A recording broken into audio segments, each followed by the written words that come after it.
En el año de 1808, Europa se encontraba sumida en el caos.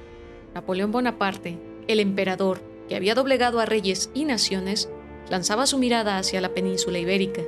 La invasión de España no solo desencadenó una crisis en la monarquía, sino que también sacudió los cimientos de un imperio que se extendía hasta las lejanas tierras de la Nueva España. Mientras que en las calles de Madrid y Sevilla la resistencia se organizaba en juntas locales, al otro lado del Atlántico, en México, los ecos de esta revolución llegaron como un susurro que se convertiría en un grito. La autoridad española en América comenzaba a desmoronarse y la incertidumbre se apoderaba de todos. Las promesas de libertad se entrelazaban con el miedo y la traición, preparando el terreno para lo que estaba por venir. En la oscuridad de la madrugada del 16 de septiembre de 1810, en una pequeña parroquia de Dolores, un hombre se alzó contra el poder colonial.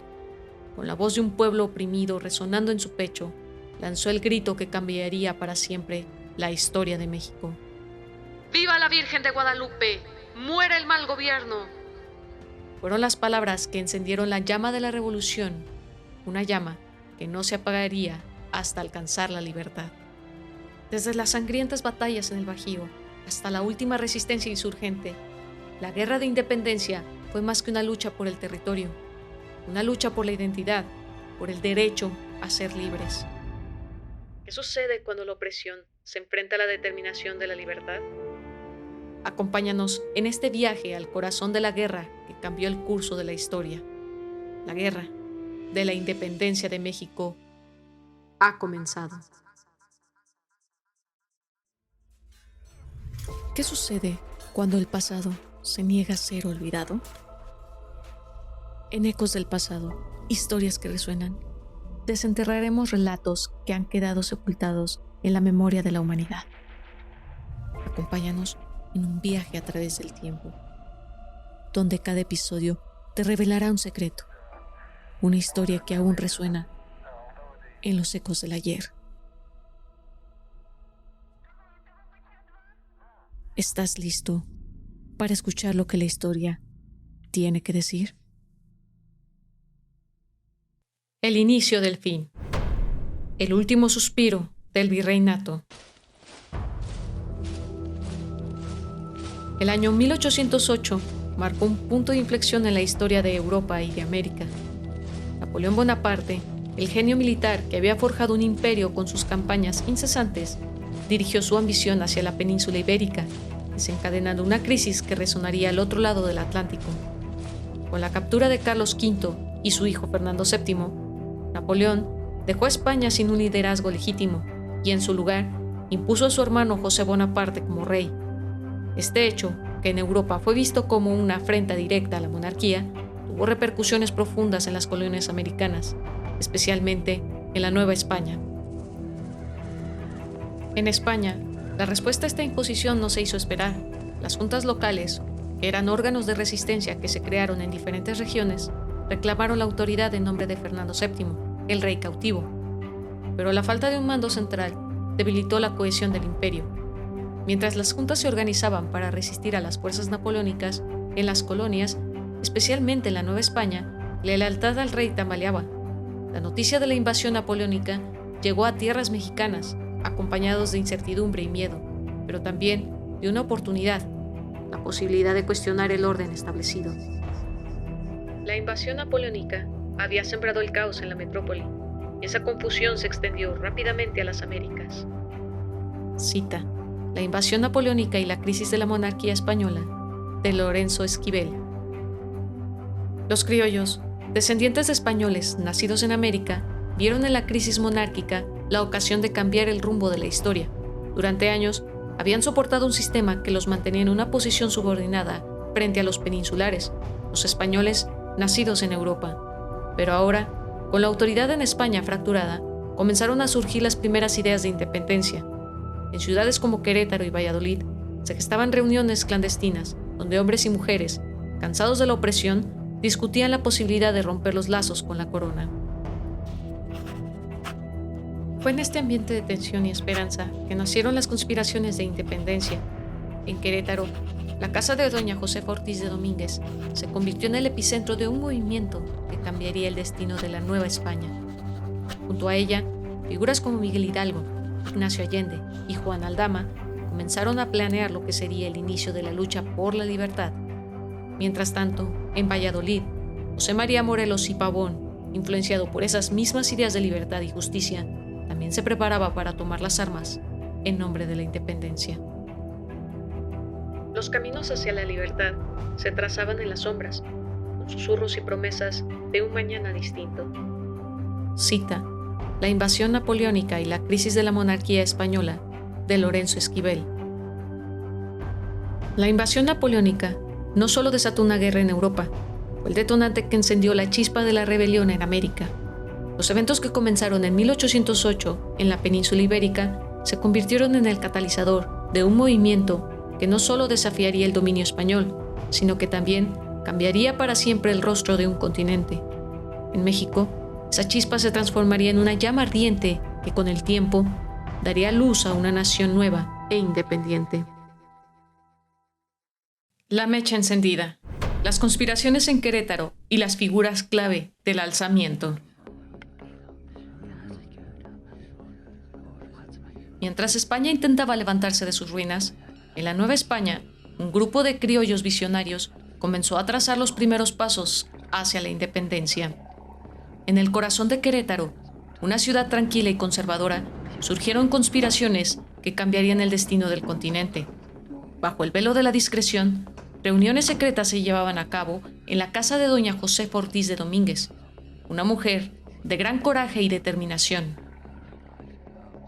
Liderados por el cura Miguel Hidalgo y apoyados por figuras como Ignacio Allende, Juan Aldama y la misma Josefa, estos patriotas comenzaron a delinear un plan para levantar al pueblo contra el régimen colonial.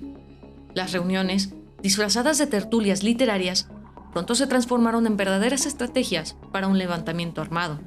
Sin embargo, sabían que el éxito dependía de mantenerse en las sombras, lejos del ojo vigilante del virreinato. Las conspiraciones de Querétaro fueron el detonante de un movimiento mucho mayor. Aunque nacieron bajo el signo del secretismo, los ideales de justicia e independencia que motivaban a estos hombres y mujeres pronto resonarían en todo el país. Cita: La independencia de México, una revolución criolla, de Enrique Krause. El plan era claro, una revuelta coordinada que involucraba tanto a los criollos como a los indígenas, pero el destino tenía otros planes. En septiembre de 1810, un traidor en las filas denunció la conspiración al virreinato, forzando a los líderes a actuar antes de lo planeado. Fue en ese momento cuando Josefa Ortiz de Domínguez, con gran valentía, envió un mensaje a Hidalgo y a los demás conspiradores, advirtiéndoles del peligro inminente. Con esta advertencia de doña Josefa, Hidalgo supo que no había vuelta atrás. El destino de la Nueva España estaba en juego, y la chispa que encendería la revolución ya no podía ser contenida. El grito que encendió la revolución, Hidalgo y el amanecer de la independencia.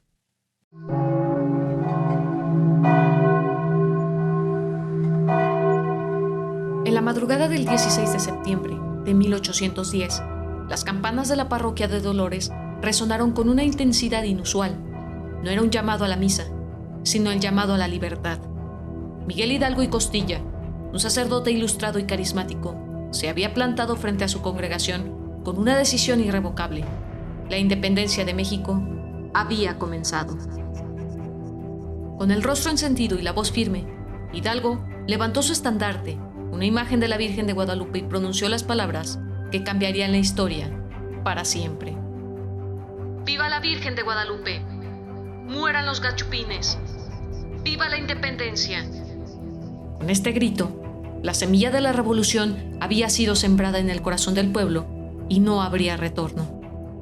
El grito de Dolores no fue simplemente el inicio de una revuelta, sino el primer gran alzamiento del pueblo mexicano en su lucha por la emancipación. Las palabras de Hidalgo resonaban con fervor patriótico y religioso, uniendo dos símbolos poderosos, la fe en la Virgen y el deseo de libertad. Cita: Miguel Hidalgo, el padre de la patria, de Josefina Zoraida Vázquez. Aquel grito no solo convocó a los campesinos e indígenas, sino también a criollos, mestizos y esclavos.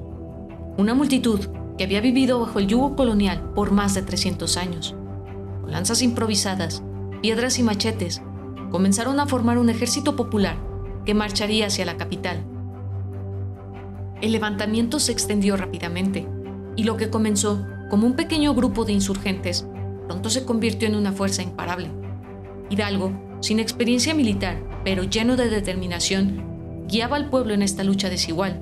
Mientras tanto, el virreinato temblaba ante la magnitud de la insurrección. El levantamiento inicial, aunque desorganizado, una explosión de furia contenida.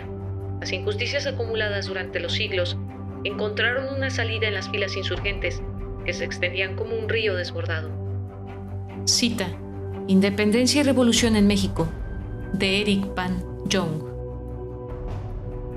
El grito de Dolores fue el inicio de una lucha que duraría más de una década, una lucha que, aunque llena de sacrificios y dolor, establecería los cimientos de una nueva nación.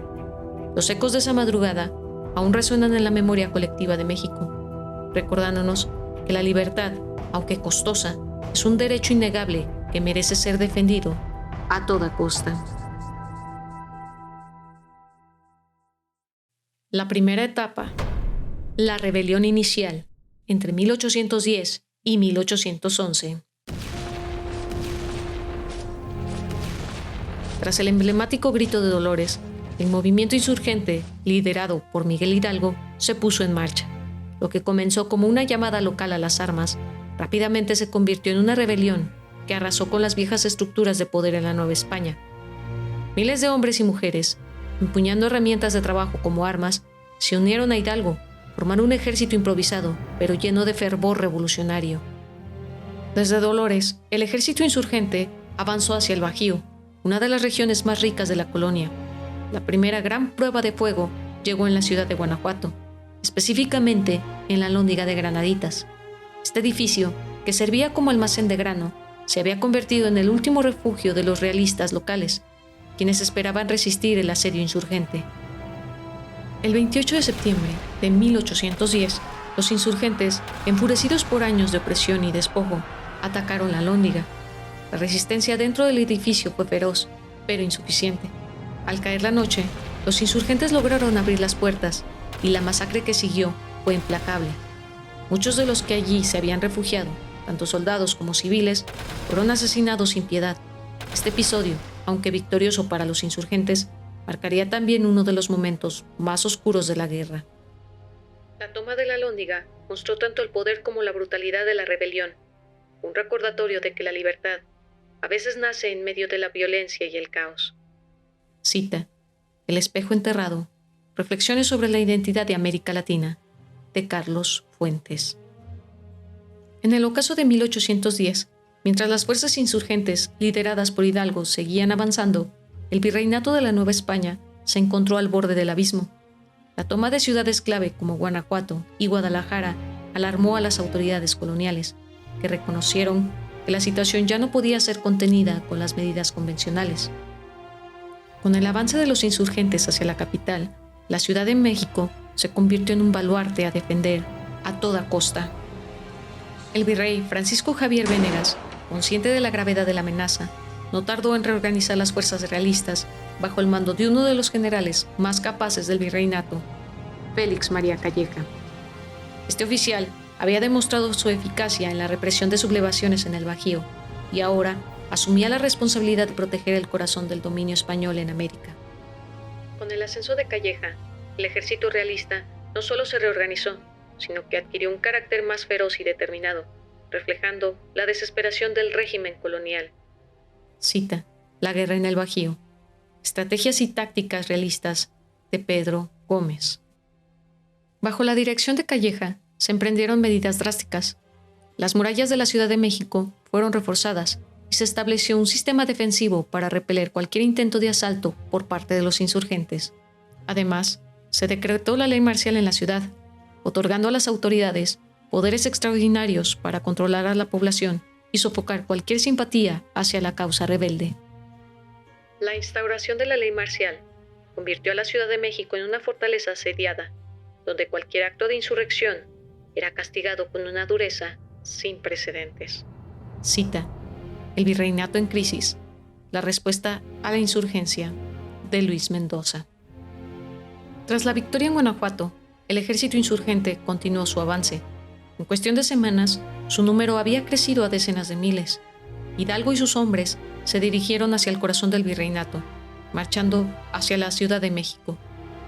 A medida que avanzaban, más y más pueblos y comunidades se unían a la causa, pero el camino estaba lleno de desafíos.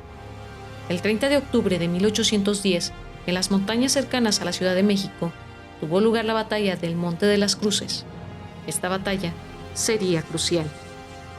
Monte de las Cruces no fue simplemente un enfrentamiento militar, una lucha por el alma de una nación naciente. Cita: El nacimiento de una nación. Batallas claves de la independencia de México, de Marta Pérez. Los insurgentes, aunque superiores en número, enfrentaron a un ejército realista bien entrenado y equipado. A pesar de las desventajas, los insurgentes lograron una victoria decisiva, infligiendo grandes bajas al ejército realista. Sin embargo, en lugar de avanzar hacia la Ciudad de México, Hidalgo tomó la controvertida decisión de retirarse hacia el Bajío. La retirada hacia el Bajío no fue solo una maniobra militar, sino también una estrategia para consolidar el apoyo en una región clave para el movimiento. Sin embargo, esta decisión tuvo consecuencias fatales. El 17 de enero de 1811, en las cercanías de Guadalajara, se libró la batalla del Puente de Calderón.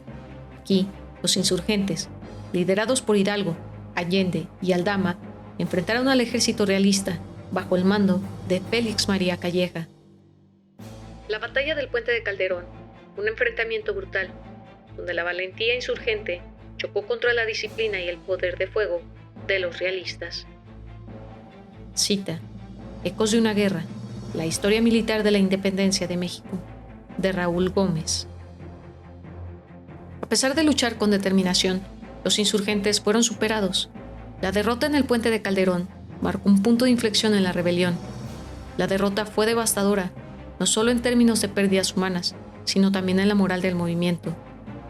Con la insurgencia en desbandada, Hidalgo y otros líderes intentaron escapar hacia el norte, con la esperanza de reorganizarse y continuar la lucha. Sin embargo, en marzo de 1811, en las inmediaciones de Acatita de Baján, fueron traicionados y capturados. Miguel Hidalgo, Ignacio Allende, Juan Aldama y Mariano Jiménez fueron juzgados y condenados a muerte. Hidalgo, quien había comenzado la rebelión con un llamado a la libertad, fue ejecutado el 30 de julio de 1811. Su cabeza, junto con las de Allende, Aldama y Jiménez, fue colocada en jaulas de hierro y exhibidas en la Alhóndiga de Granaditas como advertencia para aquellos que se atrevían a continuar la lucha. Fueron sacrificados como mártires, pero sus muertes solo encendieron más el fervor revolucionario en todo el virreinato. Cita: La historia oscura, Crónicas de la Guerra de Independencia, de Justo González. A pesar de la brutal represión, el espíritu de la insurgencia no fue aniquilado. Las acciones del virreinato, en lugar de sofocar la rebelión, la alimentaron. La muerte de Hidalgo y sus compañeros creó un vacío en el liderazgo, pero también galvanizó a otros para continuar la lucha. La resistencia no se extinguió, al contrario, se transformó, preparando el terreno para la siguiente fase de la guerra, donde nuevos líderes como José María Morelos y Pavón tomarían el relevo. La ejecución de los líderes insurgentes no extinguió el fuego de la revolución, lo avivó, asegurando que la lucha por la independencia continuaría con una renovada intensidad. Cita: La resistencia insurgente, de Hidalgo a Morelos, de Ricardo Torres. Así, el primer capítulo de la lucha por la independencia de México se cierra, con un velo de sangre y sacrificio. La rebelión, que comenzó como un grito en Dolores, liderada por hombres como Hidalgo, Allende y Aldama, fue sofocada temporalmente por el poderío realista. Pero, como el fuego en la paja seca, la llama de la insurgencia no fue extinguida, sino que se avivó con cada ejecución, con cada derrota. La muerte de sus primeros líderes no significó el fin, sino la transición hacia una nueva etapa de la lucha, una etapa marcada por la resiliencia y el liderazgo emergente de figuras como José María Morelos y Pavón. Pero la historia de la independencia de México está lejos de terminar. Lo que comenzó como una insurrección desorganizada en 1810 se transformará en un movimiento más estratégico y cohesionado bajo el mando de Morelos. La resistencia insurgente entrará en una nueva fase, enfrentando desafíos aún mayores, pero también logrando victorias que cambiarán para siempre el destino de la nación. En el próximo episodio de Ecos del Pasado, Historias que Resuenan, exploraremos cómo, entre 1811 y 1821, la lucha por la independencia se intensificó, enfrentando los horrores de la guerra y la esperanza de un nuevo comienzo. Veremos cómo la visión de un México independiente fue moldeada por la sangre y el sacrificio de una generación que se negó a rendirse. Acompáñanos en este viaje a través de la resistencia y la determinación, mientras la historia de México se sigue escribiendo con cada batalla, cada conspiración y con cada acto de valentía. Recuerda, el pasado no es solo un registro de lo que fue, sino una parte viva de lo que somos. Cada historia que compartimos en Ecos del Pasado es un recordatorio de que el tiempo puede sepultar los hechos, pero nunca podrá silenciar sus ecos. Si has sentido la vibración de estas historias en tu interior, si has escuchado el llamado del pasado, te invitamos a unirte a nosotros en nuestro próximo episodio, porque aún quedan muchos ecos por descubrir, muchas historias por desenterrar, y juntos seguiremos explorando las memorias que resuenan en los rincones olvidados de la humanidad. Hasta entonces, mantén los oídos atentos y la mente abierta, porque nunca se sabe cuándo el pasado volverá a hablar.